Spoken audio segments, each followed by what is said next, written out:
Засгийн газрын 100 хоног цуврал нэвтрүүлэг. Сайн бацгааны үзэгчдээ та бүхэндээ энэ өдрийн мэндийг хүргэе. Засгийн газар 100 хоног цуврал нэвтрүүлгийнхээ энэ удаагийн дугаарыг үзэгч та бүхэндээ хүрэхэд бэлэн болоод байна. За тэгэхээр өнөөдрийнхөө дугаарын зочдыг үзэгч та бүхэндээ танилцуулъя. Бид Дорнод аймгийн засаг даргын тамгын газрын дэргэдэх агентлагуудаас урьж оролцуулж байгаамаа. Өнөөдрийн зочид бол Татврын хэлтсийн хамт олон байгаа. За Татврын хэлтсийн даргын үргийг төр орлон гүйцэтгэгч Туяа Хөлөг. За мөн Татврын хэлтсийн эрсдлийн удирдлагын тасгийн дарга Адиас Өрөн, татвар төлөгчтэй харилцах тасгийн дарга Мөнгөн цэцэг нар өнөөдрийн дугаарт оролцоод байна. Орой мэндийг та бүхэнд.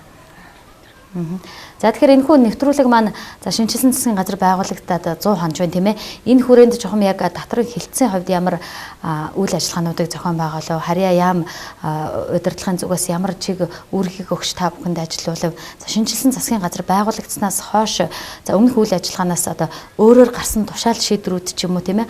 За иргэдийн эсэргүүцэлтэд тулгарсан ч юм уу ямар нэгэн байдлын хооронд гарав. Энэ тухай мэдээлэл үзэгчтэй байхгүй юу? За нийт үзэгчтэй энэ орой мэндийг хүргэе. За Монгол Улсын засгийн газар шинээр эмхлэн байгуулагдсанаас хойш ерөнхийдөө манай албаны хувьд бүтэц зохион байгуулалтын хувьд бас нэг шинжилгээ хийгдсэн. Та бүхэн мэдж байгаа 2016 оны 1 сарын 1-ээс эхлэн за гайл дотоорын ерөнхий газар гэсэн юм бүтэцтэй бид явсан. За харин 2016 оны 7 сарын 9-ний өдрийн засгийн газрын тогтоолоор за шинэ бүтэц зохион байгуулалт хийгдэж гайлын ерөнхий газар, татврын ерөнхий газар буюу одоогоор манай алба бол татврын ерөнхий газар харьяа Дорнод аймгийн татврын хэлтс гэсэн ийм бүтэцтэй болсон нэг өөрчлөлт бол хийгдсэн.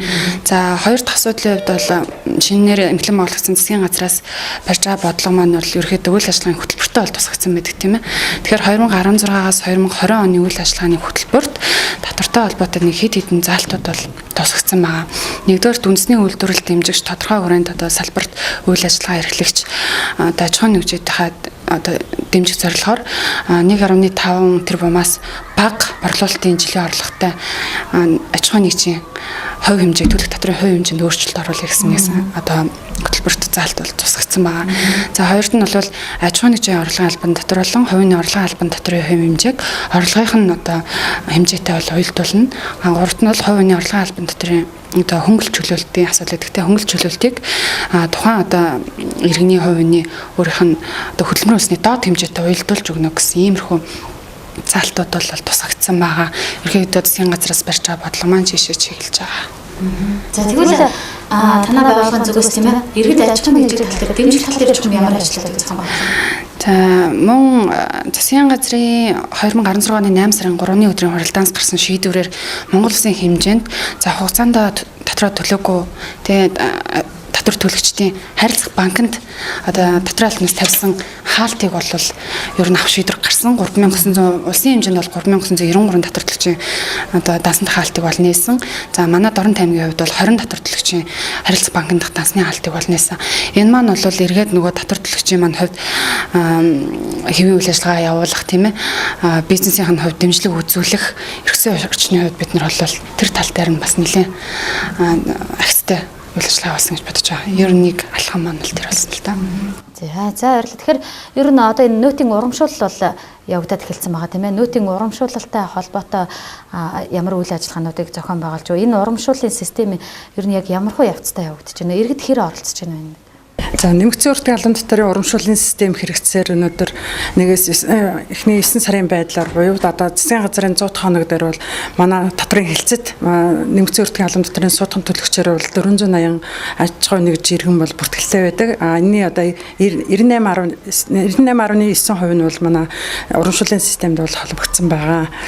За нэмэгдсэн уртын албан татварын нөөтийн урамшууллын хувьд бол иргэдийг баримтанд бүртгэх тал дээр бол манай бол нэлээдгүй ажлууд бол зохион байгуулагдж байгаа. Энэ дээр бол хөтөж байцаагч нөөтөс такси гişний ийм л арга хэмжээнүүд бол нэлээдгүй явагдсан.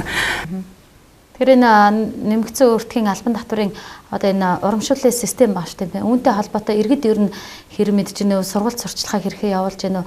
Одоо нөөтийн энэ урамшуулалттай холбоотой бол эхлээд бол хамгийн анх бол нэлийг тийм бүртгэх хүмүүс сонирхолтой байсан шүү дээ тийм ээ. За тэгээд яг урамшууллын мөнгнүүд заримд нь орж ирсэн тийм ээ. За тэгээд орж ирээгүй хүмүүс нь одоо бүртгэхэ болсон ч юм уу гэх мэтчлэн асуудлууд нэдэд байдаг л да. Энэ тал дээр ер нь эрчимжүүлэх тал дээр ямар ажилладаг зохион байгуулж байна? За сүүлийн засгийн газрын 100 хоног дээр манад маа дотрын хэлцтэй бол нийт зохион байгуулсан сурвалж сурчлагааг бол 8 удаагийн нийт 300 гаруй татвар төлөгч иргэдэг бол хамруулсан байгаа. Сулааны хувьд сүүлийн 14 дахь сургуулийн тохирлоор манад 9 сард бол нийт 108 азтан бол тодорсон. Тэгэхээр одоо энэ нөөтийн хувьд бол одоо бүртгээд явж хахад оны эцэст бас нөөт иргэд бөглснөхийн хэмжээгээр орж ирнэ гэсэн гэдэг мэдээлэл өгдөг шүү дээ. Жилийн эцэст бол нийт урамшууллын буцаа алгалтын 2% бол жилийн эцэст иргэдийн дансанд бол буцааж орох бол тэр бол хэвээр байгаа. Бүртгэл сайн хийх тусам тэрний 2% нь иргэдийн дансанд шууд орж ирэх ёстой юу те. Тэгэхээр заавал тэр суглаанд тавьсан хажаагүй ер нь бүртгэгжил байвал дансанд нь мөнгө оны эцэст орж ирэх. Тэгэхээр тухайн иргэд өөрснийхөө баримтыг баримтаа сайн бүртгэжил байвал тухайн хүний буцааж авах одоо урамшууллын хэмжээ нэмэгдэнэ л гэсэн баталгаа.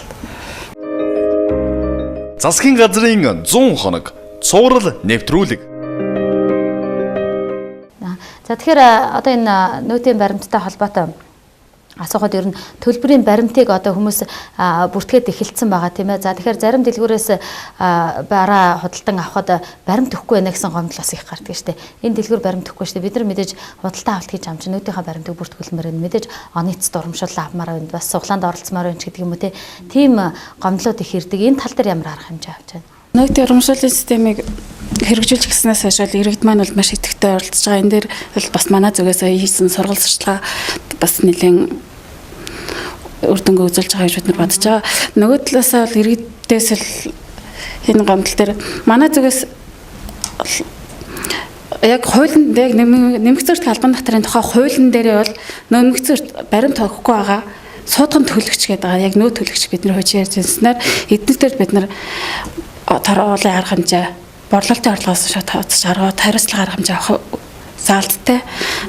Бусад нөө төлөгч бус өнөөдрийн байдлаар 50 борлуулалтын орлого нь 50 сая хүрээгүй тийм үйлдвэрлэл үйлчлэгээ эрхэлж байгаа иргэн аж ахуйн нэгжтэр бол манай зүгээс ямар нэгэн хариуцлага арга хэмжээ авах эрх зүйн орчинд бүрдээг байгаа.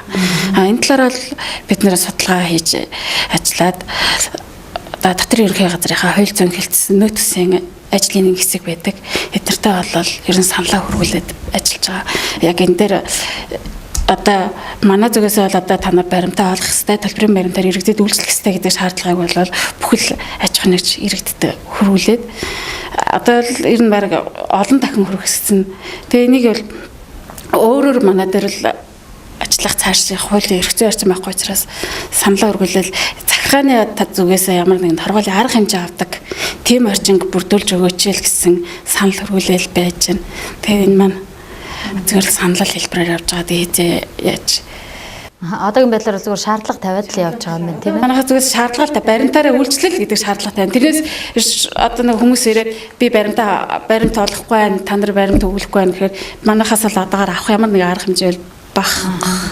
Төлбөрийн баримт сайн хэлсэнтэй нөгөө нөөтийн тухай хуулинд маань болохоор нөөц суудган төлөгч гэсэн нэг ойлголт, нөөц төлөгч гэсэн нэг ойлголт яваад байгаа байхгүй. Тэгэхээр эргээд нөгөө төлбөрийн баримт өгөхгүй байна, эсвэл үнэн дүн зөрүүтэй баримт өгч байна, эсвэл нөгөө системээс илгээхгүй гэсэн юм гурван гомдол явдیں۔ Ихэвчлэн ярьдаг. Яг энэ дээр авахаар хариуцлага нь түрүүн хэлсэнтэй суудган төлөгчүүд бол байгаа. Бид нар бол хариуцлагыг авах боломж нь бол байна. Харин нөгөө одоо яг энэ байшингуудын болонгийн энэ жижигхэн дэлгүүрүүд байна шүү дээ. Тийм нөөц суудган төлөгч биш ийм газрууд маань зэрэг баримтаа өгөх хэрэгтэй боловч өгөөг хүндлээ хариуцлага бас одоогоор эрх зүйн орчин мөрдөг. Гэхдээ энэ бас нөгөө шин тутам юм чинь бас дахин цэцэрлэгдэн тий. Алхмууд бол хийгдчихлээ. Системийн хувьд ч гэсэндээ шин шатанд хүрэхээр янз янзын засварууд бол хийгдчихл яваа л та. Гэхдээ ямар ч гомдол төлбөрийн баримт өгөөгүй байна. Эсвэл системд ирэхгүй байна гэсэн гомдлыг бол манайх эхлэлцийнхаа 7058 3288 гэсэн дугаар нэлтөөц. За мөн 191288 181288 гэсэн ерхий газрын маань бас яг нөөцөд холбоотой гомдол хүлээж авдаг хугацаагаа нэлээд уц тий. Энд бол гомдлоо манай иргэд бол гаргаж болно. Тэрний мөрөөр бид нар бол тухайн аж ахуйн татвар төлөгчид хуулийн зөвлөгөө өгөн тий өгөх ёстой гэдэг одоо соён гэрүүлэх ажиллагаа хийн. Тэгээ шаардлага бол хөргүүлдэг тэр ажлаа бол хийдгэрэл. Аж ахуйн нэгжийн хувьд ч гэсэн бас өөрсдийн ухамсараараа тийм ээ нөөт төлөгч баримтыг бас олгоод өгчүүл аль талдаа хүндрэлгүй. За иргэдийн хувьд ч гэсэн бас нөөтийн баримт өгдөг газраар үйлчлүүлэх тийм сонирхолтой болсон байлаа. Яг тэгвэл баримтаа авахын тулд баримт өгдөг газар руу очиж гүйлгээ үйлчлэгээ авдаг. За аж ахуйн нэгжүүдийн хувьд бас өөрсдийнхөө бараа үйлчлэгээгчдэр борлуулалтын хувьд ч тэр үйлчлэгээ үзүүлэх гэх юм бол тийм ээ ашиг орлого ботсон ч тэр ер нь энэ мөнөөтийн баримтыг олгодгүй газрууд олгочвол ер нь аль талтаа хүндрэлгүй юм да. За микрофон ирсэн дээр нь туяалыг дараагаас асуу. Ер нь орон нутгийн төсвийн орлогын бүрдүүлэлт тасарч байгаа тухай аймгийн удирдах ажилтны шуурхай уралдаан дээр нэг бус удаа яригдж байгаа тийм ээ. Ер нь энэ төсвийн орлогын бүрдүүлэлт ямар хэмжээнд явагдаж байна вэ? Одоо энэ тасарсан байгаа орлогыг ер нь яах вэ? Яг зөвхөн шуурхай уралдаануудад тэр тухай ярилцдаг. Ерөнхийдөө ямар үндслээр, ямар шалтгаанаар тухайн төрлийн татвараараа шүү дээ. Яг нийт дүнгээрээ бол манайх аймгийн төсөвтэй бол өсөн дүнгээр ихний 9 сарын байдлаар төлөвлөгөө маань бол 102.6% биелэлтэй буюу ерөнхийдөө төлөвлөгөөг бол биелүүлсэн яваа. Сумын төсөв мөн 103.2% биелэлтэй юм яваа. Яг нэр төрлийнхээ хувьд өмнө нь ч гэсэн бас хүмүүс ард иргэд маань мэдээлэлээр бол авч ясан цалин усны татвар дээр голцоол тасарч байгаа. Энэ маань бас тодорхой хэмжээний төлөвлөгөөний анхны төлөвлөгөөнд батлагдсан хуваартай маань ч бас холбоотой. За мөн энэ жил чинь нэг цалингийн санг бас 10% байгууллагуудад хассан шүү дээ. Тэрнтэй ч бас холбоотой үлдэн гарсан юм тасалтлууд бол байгаа. Гэтэ хамгийн эцсийн байдлаар хэлэхэд манайх бол аймаг болон сумын орлого маань биелж аваа. За баярлалаа. Тэгэхээр энэ хүн нэвтрүүлгээ бид засгийн газрын 100 хоногийн хүрээнд хийгдэж байгаа ажлуудын талаар байгууллагуудын агентлагуудын хийж байгаа ажлын талаар танилцуулгаар явуулж байгаа. За тэгэхээр энэ хүрээнд танай байгууллагаас тийм ээ цаашид ямар ажлуудыг зохион байгуулахаар төлөвлөж байна. Энэ нэвтрүүлгийн хугацаа дуусгалж байгаа болохоор сүүлийн энэ асуултыг танд үлдээж байна.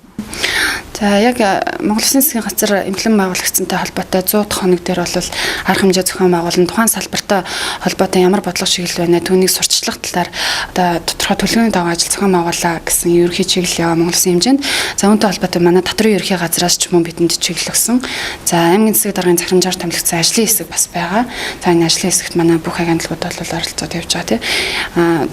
Бид манай хэлтсийн хувьд бол уг арга хэмжээтэй холбоотойгоос хэлтсийн хэмжээндээ төлөвлөгөө гаргаад за ямар ч байсан бид нэр зах худалдааны төв буюу төвлөрсөн зэг салбар ялангуяа Экспо бөөний баазын хавцаа бид бол өөрийнхөө одоо татрын албаны зүгээс нээлттэй хаалганы өдрөлийг бол зохион байгуулна.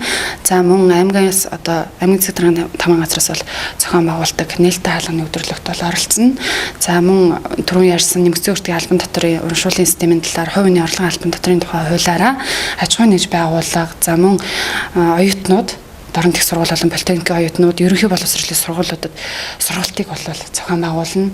За иргэдийг бол лий баримтад бүртгэх буюу захин төлбөрийн баримтын системд бүртгэх ажлуудыг зохион байгуулах гэх мэтлэн үүштэй тийм арга хэмжээнүүдийг бол зохион байгуулахар төлөвлөв.